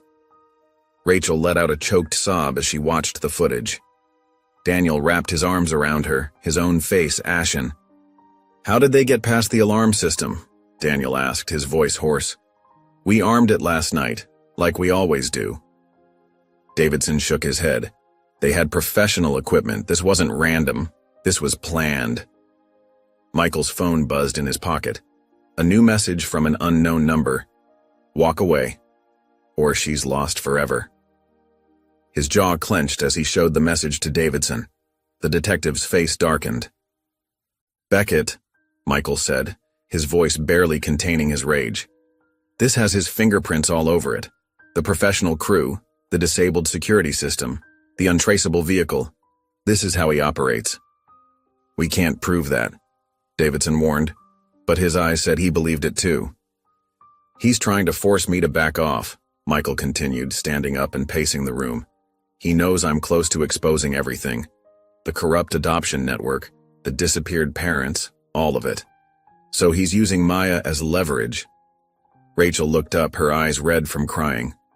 What are you talking about? What adoption network? Michael stopped pacing, looking at Rachel and Daniel's confused faces. He hadn't told them everything yet, trying to protect them. But now they needed to know. Senator Beckett runs a corrupt adoption pipeline, he explained, his voice tight with controlled anger. He uses state power to target black families, fabricate charges against the parents, and then places their children with wealthy white families through his private adoption agencies. That's what happened to Maya and my brother David. That's what's happened to hundreds of other families. Daniel shook his head, struggling to process this information. But we went through a legitimate agency. We passed all the background checks, did everything by the book. The whole book is corrupt, Michael said softly. Beckett's people are everywhere. In the agencies, in law enforcement, in the courts. They made everything look legitimate while stealing children from their families. Rachel's face had gone pale. Oh God, she whispered. We didn't know. We thought we were helping her. You were victims too, Michael assured them. They used your good intentions to hide their crimes. His phone buzzed again, another message. This one contained a photo of Maya, sleeping on what looked like a cot in a bare room. The message below read, "Last chance. Walk away now." Michael stared at the photo, feeling something shift inside him. They'd taken his brother. They'd stolen his niece. They'd destroyed countless families, and now they thought they could threaten him into silence. He looked up at Davidson, his decision made. He wouldn't play defense anymore. He wouldn't back down or wait for them to make the next move. It was time to take the fight directly to Beckett. The senator had built his power on secrets and shadows, using fear to keep people quiet.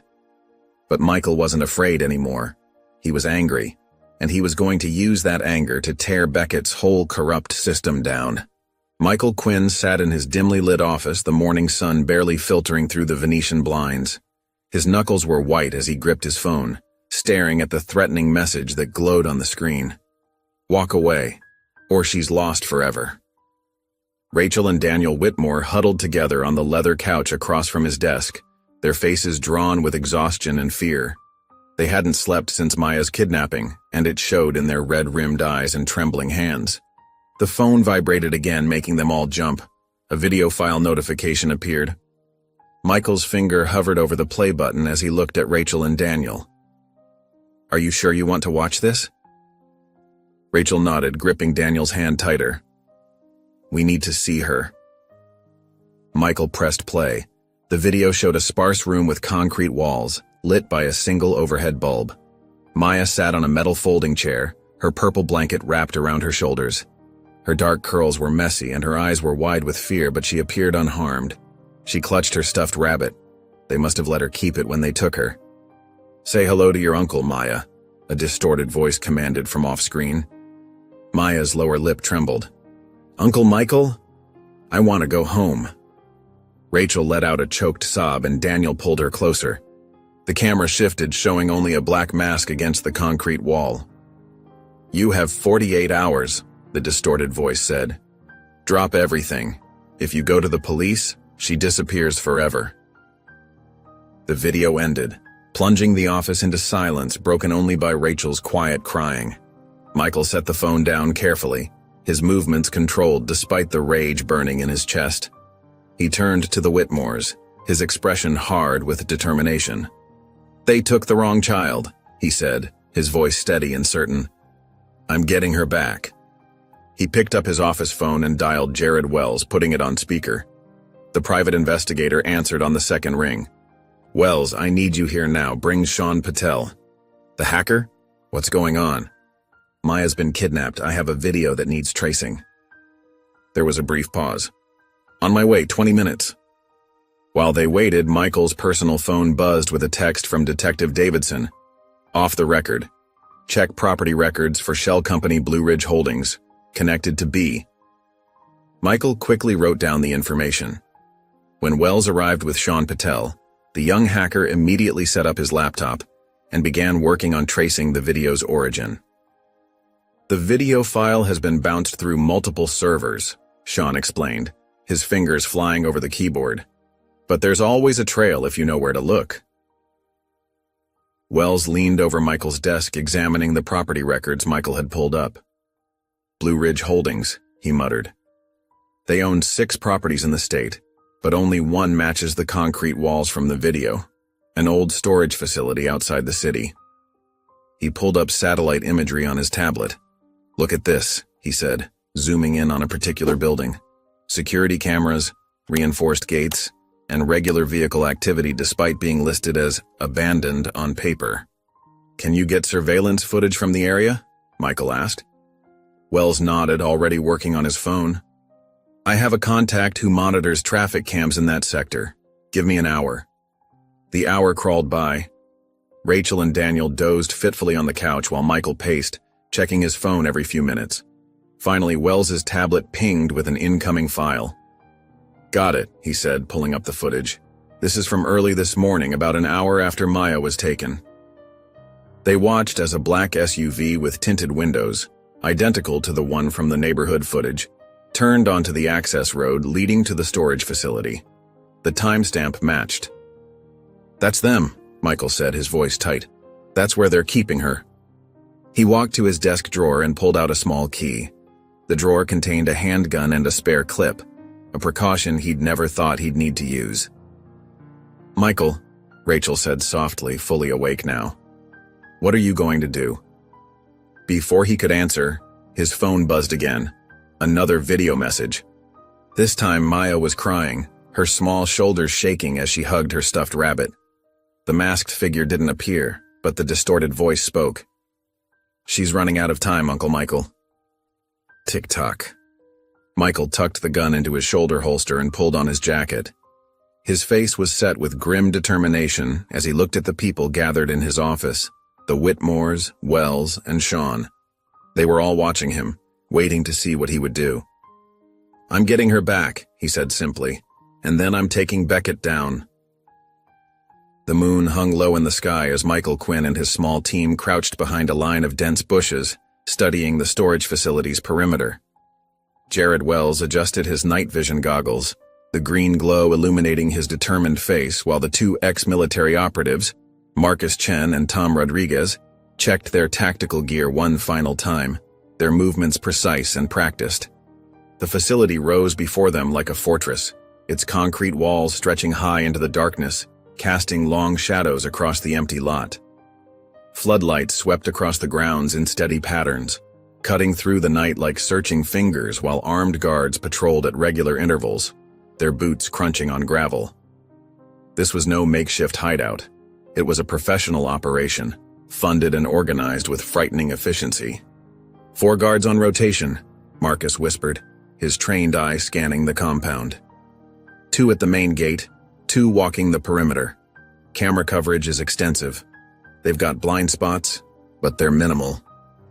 Michael watched as a guard passed nearby, his security badge catching the light. The logo made his blood run cold, a blue shield with a twisted tree inside. He'd seen it before, in the footage from the underground facility where David had been held. The connection was undeniable. That badge, he muttered to Wells. It's the same organization. They're not even trying to hide it. Wells nodded grimly. This isn't just about Maya. They've been doing this for years, probably hundreds of kids. Tom's voice crackled through their earpieces. Sean's ready on the tech side. Say the word and we're ghosts in their system. Michael checked his watch. 11:42 p.m. The night shift would be settling in, guards getting comfortable and less alert. Coffee cups would be full, attention spans waning. It was time. Sean, Michael whispered into his comm. Start the sequence. Make us invisible. From his remote location, Sean Patel's fingers flew across his keyboard, dancing over keys with expert precision. One by one, the facility's security cameras began to loop old footage, showing empty corridors instead of intruders. The electronic locks on the side entrance clicked softly as their codes were overridden, surrendering to Sean's digital touch. Michael gave the signal and the team moved forward in perfect synchronization, like shadows given purpose. They slipped through the darkness, avoiding the sweeping floodlights with practiced timing, and reached the side door without detection. Tom made quick work of the lock, his fingers steady despite the tension, and they entered the facility's dark interior. The hallways were eerily quiet, their footsteps muffled by industrial carpeting. The air smelled of disinfectant and fear, a sterile mask covering something deeply wrong. As they turned a corner, Michael froze. Through an open door, he saw a room filled with empty cribs, each one meticulously made with hospital corners, waiting for new occupants. "My God," Wells breathed, his voice barely audible. "How many children have they taken?" "This is a processing center." Michael's jaw clenched, a muscle twitching beneath his skin. This wasn't just a criminal enterprise, it was systematic evil, destroying families with clinical efficiency, separating children from parents with cold calculation. They continued deeper into the facility, following the blueprint Sean had obtained through channels better left unmentioned. According to their intel, Maya was being held in the East Wing, temporarily housed before being moved again. As they approached the corridor, voices echoed from around the corner, bouncing off the sterile walls. "The girl keeps asking for her uncle," a gruff voice said, tinged with annoyance. "Should we sedate her?" "She won't stop crying." "No," another voice replied, sharper and more authoritative. "Boss wants her awake, says we might need her that way. Just keep her quiet." Michael's hands curled into fists as a guard appeared, roughly pulling Maya along by her arm. She stumbled, her small legs struggling to keep pace, clutching her stuffed rabbit like a lifeline, tears streaming down her face. The sight of her fear made something snap inside Michael, a protective rage he'd never felt before. Before Wells could stop him, Michael moved. Years of boxing training took over as he dropped the first guard with a precise strike to the throat, silent and devastating. The second guard reached for his weapon, eyes widening in shock, but Michael was faster, driving his elbow into the man's solar plexus with enough force to drop him to his knees. Maya stood frozen, her eyes wide with recognition, hope breaking through her terror. "Uncle Michael," she whispered, her voice small and disbelieving. He reached for her, his heart pounding against his ribs. "I'm here, sweetheart. I'm taking you home. Your daddy's waiting." The click of a safety being released stopped him cold, the sound echoing in the corridor. Behind him, a familiar voice spoke with cultured amusement, smooth as expensive whiskey. "I was hoping you'd come. You're so predictable when it comes to family." Michael turned slowly. Senator Charles Beckett stood in the doorway, his expensive suit incongruous in the stark facility, not a wrinkle to be seen. He held a pistol with the casual confidence of someone used to power, someone who rarely needed to dirty his own hands. Behind him, 4 more armed men filed into the hallway, their weapons trained on Michael, faces impassive. Maya whimpered, pressing herself against the wall, clutching her rabbit tighter. Michael stayed perfectly still, his mind racing through options, calculating odds, searching for an escape. Beckett's smile was cold and satisfied, never reaching his eyes. "You know, Mr. Quinn, you've caused me quite a bit of trouble. Just like your brother did. Stubbornness must run in the family." "Where is he?" Michael demanded, voice steady despite the gun aimed at his chest. "What did you do to David?" "You think this is about one little girl?" Beckett laughed, gesturing at Maya with his free hand. "You have no idea what you're dealing with. This is bigger than you can imagine." Michael saw the slight shift in Beckett's stance, the subtle tightening of his finger on the trigger, the almost imperceptible narrowing of his eyes. He lunged forward just as the gunshot rang out, the sound deafening in the confined space. The gunshot echoed through the hallway as Michael dove forward, tackling Maya to protect her with his body. The bullet whizzed past, embedding itself in the wall behind them. Before Beckett could fire again, the facility erupted into chaos. Wells and the tactical team burst through the adjacent corridor, their coordinated assault catching Beckett's men off guard. The sound of gunfire filled the narrow space as bullets ricocheted off concrete walls. Michael kept Maya pressed against the floor, shielding her with his body as she trembled beneath him. "Keep your eyes closed, sweetheart," he whispered, holding her close. "Just hold onto your rabbit tight." Through the chaos, Michael heard Beckett curse and retreat, his expensive shoes clicking against the floor as he fled. But Michael couldn't pursue him. Maya's safety came first. Wells and his team moved with military precision, neutralizing Beckett's security forces one by one.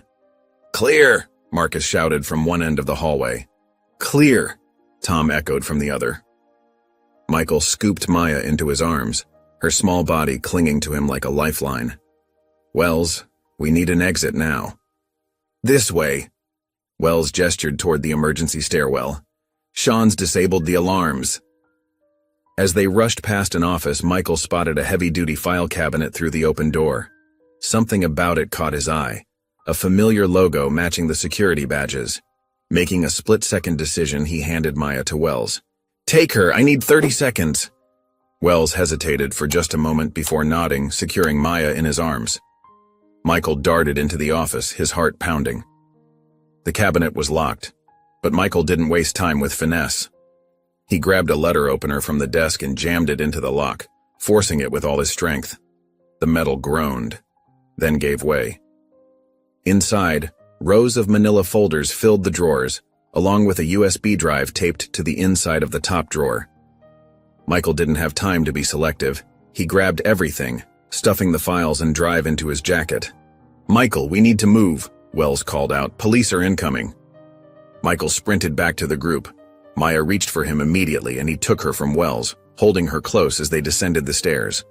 The sound of approaching sirens pierced the night air as they burst through the emergency exit into the cool darkness. Their vehicles were waiting exactly where they'd left them, engines running. Michael climbed into the back of an unmarked SUV with Maya, while Wells took the wheel. Marcus and Tom split up into separate vehicles to divide any potential pursuit. As they pulled away from the facility, red and blue lights began flooding the area behind them. Maya didn't speak during the drive, but her grip on Michael never loosened. He stroked her hair gently, whispering reassurances as Wells navigated through back roads and side streets, ensuring they weren't followed. 30 minutes later, they arrived at the Safe House, a modest cabin on the outskirts of town that Wells maintained for operations like this. Inside, Michael finally set Maya down on a worn but comfortable couch, wrapping her in a blanket as she clutched her rabbit. "You're safe now," he promised, kissing her forehead. "No one's going to take you away again." While Wells made Maya some hot chocolate and kept watch, Michael spread the stolen files across the kitchen table. As he began reading, his hands started to shake. The documents revealed a program more extensive and horrifying than he'd imagined. Detailed spreadsheets tracked thousands of children, all from black families, who had been systematically removed from their parents through manufactured circumstances. False police reports, fabricated evidence, and staged incidents, all meticulously documented. One file contained a list of target criteria for selecting families: single parents, working-class neighborhoods, families who might lack resources to fight back legally. Another detailed the network of corrupt officials who helped facilitate the removals. Judges, social workers, police officers, all paid handsomely for their cooperation. Financial records showed millions in government funding being funneled through legitimate-looking adoption agencies, with significant portions disappearing into offshore accounts belonging to politicians and law enforcement officials. The program had been operating for over 2 decades, destroying countless families under the guise of child welfare. Michael found David's file. His brother's arrest had been planned weeks in advance after David started asking questions about missing children in their neighborhood. The robbery charge was completely fabricated, backed by false witness statements and planted evidence. The USB drive contained even more damning evidence: emails between Beckett and other politicians discussing the program in coded language, referring to it as urban family restructuring. They spoke of demographic adjustment and cultural integration, genocide dressed up in bureaucratic terms. Michael's hands were shaking with rage as he carefully scanned every document, uploading them to a secure cloud drive that Sean had set up. This wasn't just about Maya or David anymore. This was about thousands of families torn apart, lives destroyed, all to feed a system of institutional racism disguised as child protection. Once everything was backed up, Michael picked up his phone and dialed Judge Monroe's number. Despite the late hour, she answered on the second ring. "We have everything," Michael said, his voice tight with controlled fury. "The whole operation, documented. Names, dates, financial records, all of it.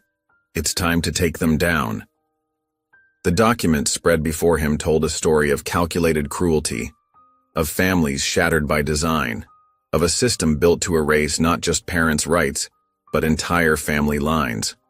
But now, finally, they had the proof needed to expose it all.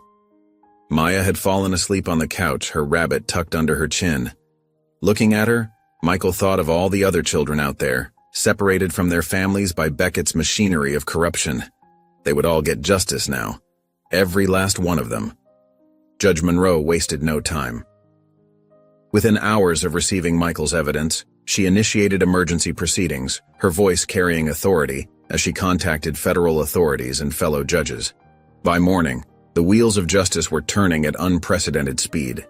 The federal courthouse buzzed with activity as news crews gathered outside, their cameras trained on the entrance.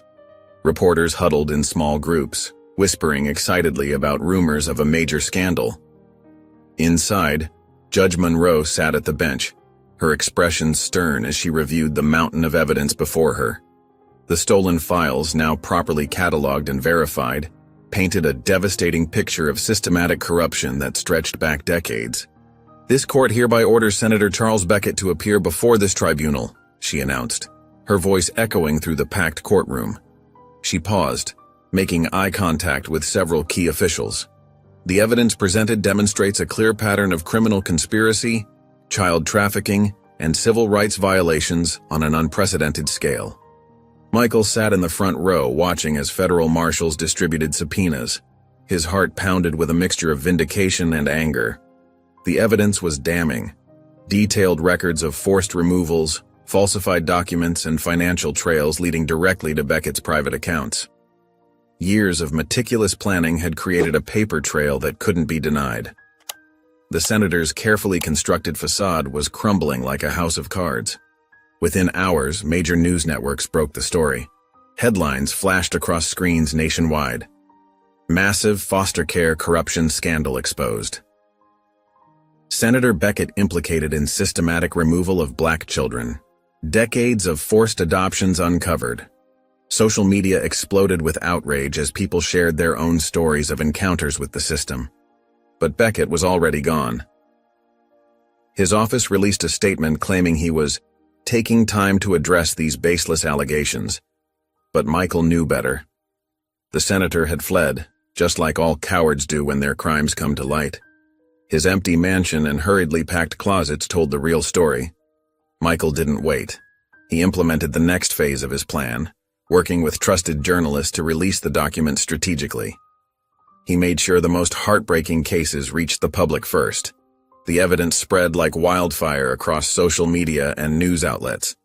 Every hour brought new revelations, new horrors, new proof of the system's corruption.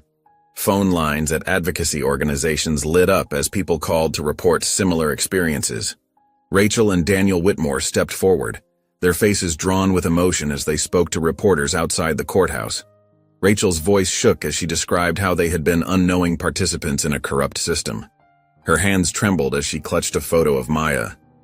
"We thought we were helping a child in need," Rachel said, tears streaming down her face. "Instead, we were part of a system that stole children from loving families. We can't stay silent anymore. What happened to Maya and her father could have happened to anyone." Daniel stood beside her, his jaw set with determination. His normally calm demeanor was replaced with righteous anger. "We're coming forward because these families deserve justice. Maya deserves justice. Every child deserves to know their real family. We were blind to what was happening, but now our eyes are open." Their testimony opened the floodgates. Survivors began coming forward, parents who had lost their children, families torn apart by false accusations. Each story followed the same pattern. Black parents targeted, children taken, rights terminated through manufactured evidence. The similarities were too striking to be coincidental. A mother in Detroit described how her daughter was taken after a false neglect report filed the day after she complained about housing conditions. A father in Atlanta revealed how he was framed for drug possession when he started asking questions about his son's removal. The stories poured in, each one adding to the mounting evidence against Beckett and his conspirators. Hundreds of families, thousands of children. The numbers were staggering. Federal agents raided multiple facilities across the country, following leads from the stolen documents. They found more children, more evidence, more proof of the systematic destruction of black families. The scale of the operation was staggering, spanning at least 15 states and affecting countless lives. Camera crews captured the moment federal agents led children out of a facility in Virginia, some reuniting with parents who had been searching for years. Tearful embraces played out on live television as families were made whole again. Similar scenes played out across the country as more facilities were discovered and raided. The nation watched, horrified and transfixed. The pressure became too much. Beckett's carefully constructed network began to crumble as conspirators turned on each other, hoping to save themselves. Social workers confessed to falsifying reports under pressure from supervisors. Judges admitted to rushing through termination orders for financial kickbacks. Police officers revealed their role in framing innocent parents. The conspiracy had tentacles everywhere. Then came the breakthrough. A tip from an airport employee with a conscience. Beckett had been spotted trying to board a private plane to a non-extradition country, his face partially disguised by sunglasses and a hat. Federal agents moved in swiftly, surrounding the small airfield before he could escape. The arrest was captured on dozens of cameras. Senator Charles Beckett, his expensive suit now wrinkled, being led away in handcuffs. His face, usually composed for the cameras, showed real fear for the first time. The man who had destroyed so many families was finally facing consequences. Michael stood outside the federal courthouse watching as Beckett was escorted up the steps by U.S. Marshals. The once powerful senator looked small now, his shoulders hunched, his wrists bound in steel. Justice was slow, but it had finally arrived.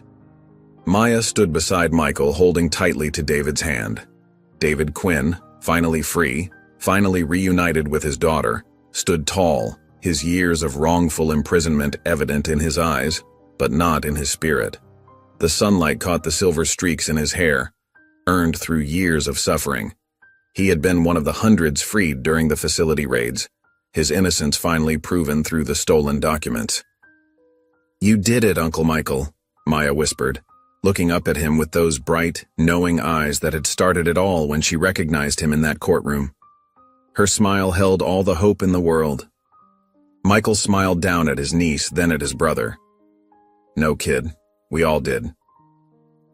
He placed a gentle hand on Maya's shoulder, feeling the weight of their journey and the promise of healing ahead. A week after Beckett's arrest, the morning sun filtered through the tall windows of Judge Monroe's chambers, casting long shadows across the rich mahogany furniture. The room felt heavy with emotion as Michael, David, Rachel, Daniel, and little Maya gathered for what would be a pivotal moment in their intertwined lives. Maya sat close to David, her small hand wrapped tightly around his arm. Her eyes darted occasionally to Rachel and Daniel, a mix of love and confusion evident in her young face. The past week had been a whirlwind of adjustments as she tried to understand that the father she barely remembered was now back in her life. Judge Monroe sat behind her desk, her usual stern demeanor softened by the weight of the moment. She shuffled through the papers before her, each document representing pieces of Maya's complicated journey. "What happened to Maya," Judge Monroe began, her voice clear and measured, "represents a fundamental failure of our system. A system that was meant to protect children but instead became a tool for destroying families." Rachel dabbed at her eyes with a tissue while Daniel held her hand, his jaw tight with emotion. They had spent countless nights discussing this moment, knowing it was coming, knowing it was right, but that didn't make it any easier. "The adoption of Maya Quinn by Rachel and Daniel Whitmore is hereby voided," Judge Monroe declared, her gavel striking with finality. "Full legal custody is restored to her biological father, David Quinn."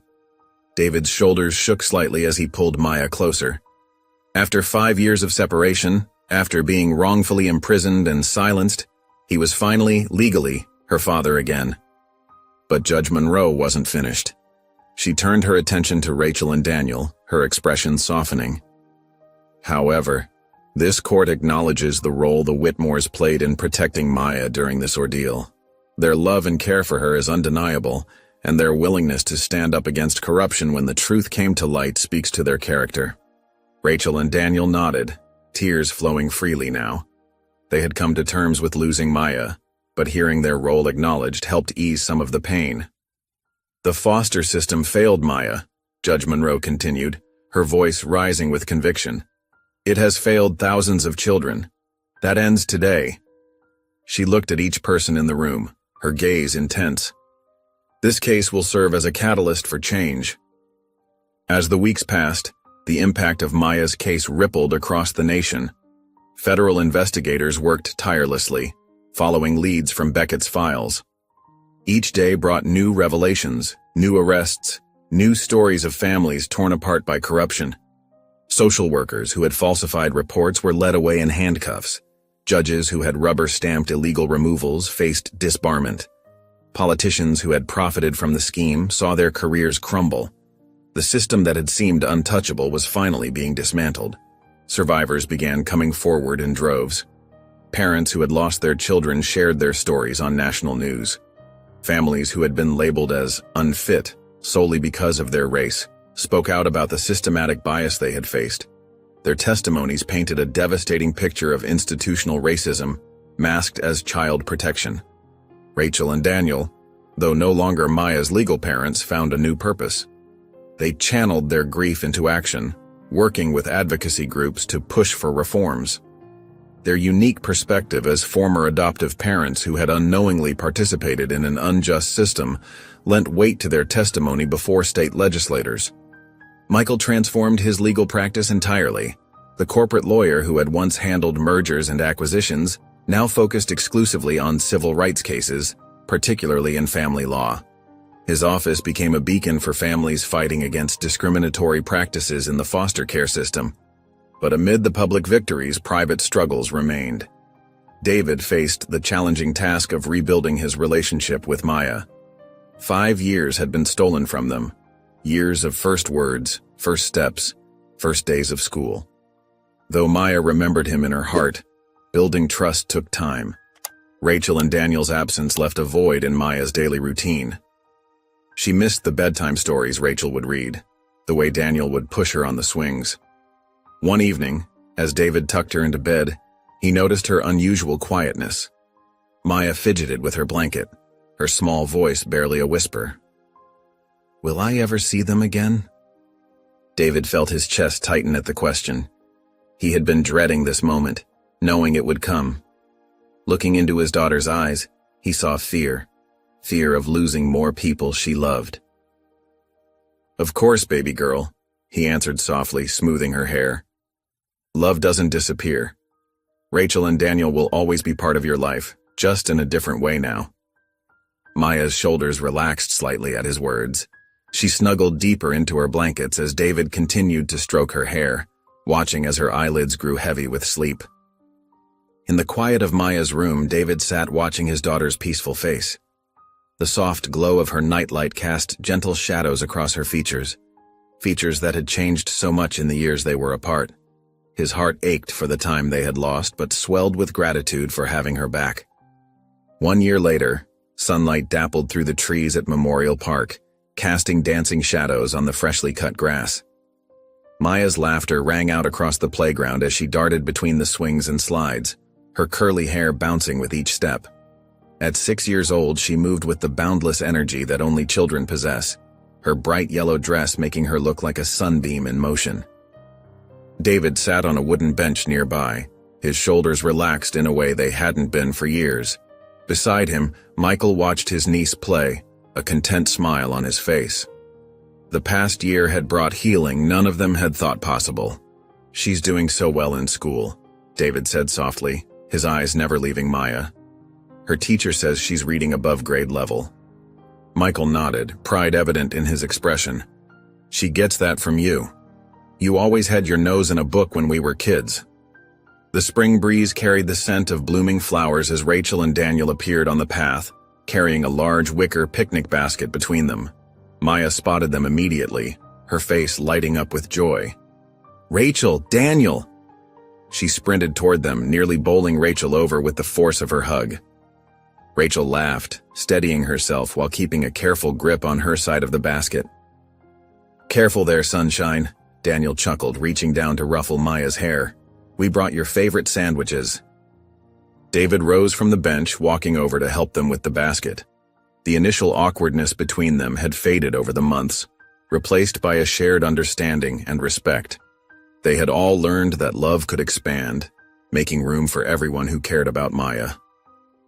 Rachel spread out a checkered blanket on a sunny patch of grass, while Daniel unpacked containers of food.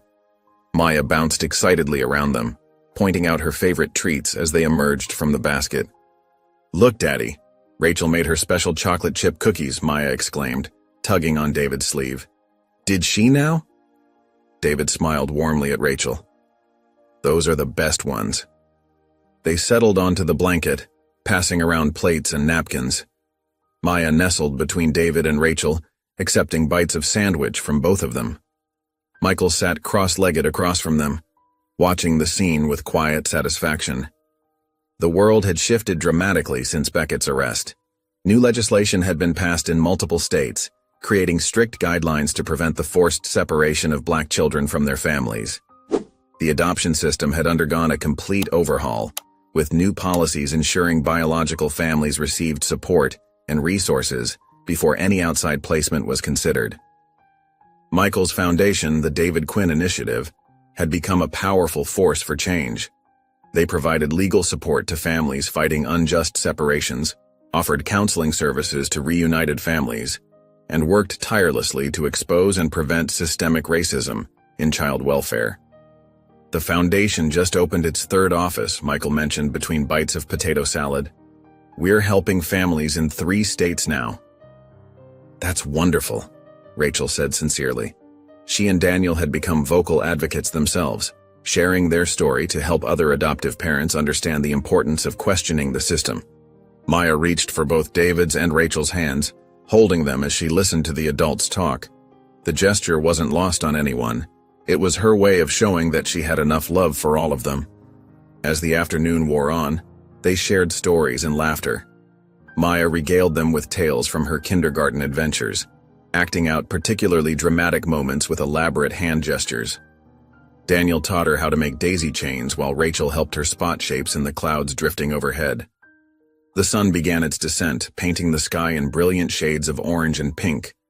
Maya tugged on David's sleeve, her eyes bright with anticipation. "Daddy, can I get on your shoulders, please?"